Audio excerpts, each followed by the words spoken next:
আসসালামু আলাইকুম সবাইকে। ওয়েলকাম টু চা কোডিং উইথ ইখতিয়ার। আজকে আমরা দেখব পুশ রিপ্লেসমেন্ট কিভাবে কাজ করে। তো আমরা যখন উইজি ট্রিতে যাব, এটা হচ্ছে আমাদের উইজি ট্রি। আমরা একটা সেটিংস বাটন ক্রিয়েট করছিলাম, আইকন বাটন, যেটা চিপ দিলে আমাদের পুশ করে অন্য একটা পেজে চলে যাবে এবং সেই পেজটা হচ্ছে এটা। এবং আমরা যখন ব্যাক দিব তখন আমাদের নর্মাল পেজে চলে আসবে। তো সেটা অ্যাচিভ করা হয়েছে এই যে এইটা দিয়ে, icon button on pressed navigator dot push. তো এটা দিয়ে আমরা এখানে পুশ করতেছি, মানে এই পেজটার উপর এই পেজটাকে ওভারল্যাপ করতেছি এবং এটাতে ব্যাক বাটন দিয়ে ব্যাকে যাচ্ছে। তো আমরা যদি চাই যে আমরা যখন এই পেজটা আসবে আর পিছনে ব্যাক যাওয়া যাবে না, এইটাই হবে আমাদের অ্যাপ, তো তখন আমরা কি করব? তখন আমরা ইউজ করব পুশ রিপ্লেসমেন্ট।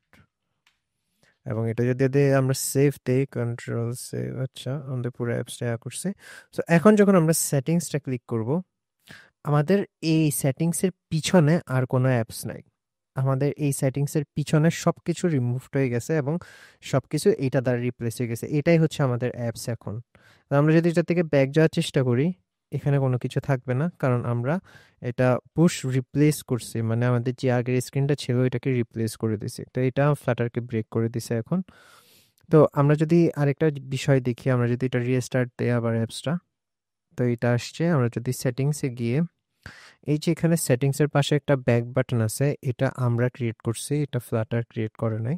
তো আমরা যদি সেটিংস পেজে গিয়ে ওইটাকে রিমুভ করি, যে ন্যাভিগেটর ডট পপ, এই যে লিডিং,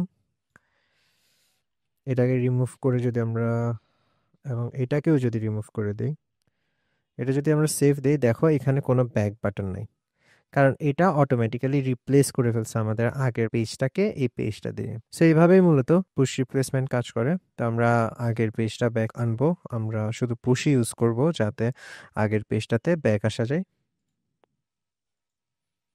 এই যে আগের পেজটাতে ব্যাক আসা যাচ্ছে, আমাদের আগের পেজটা অ্যাক্সেস করতে পারতেছি, কারণ আমরা এখানে পুশ দিছি পুশ রিপ্লেসমেন্টের বদলে। সো আজকের জন্য এতটুকুই, পরবর্তী ভিডিওতে দেখা হবে। ধন্যবাদ।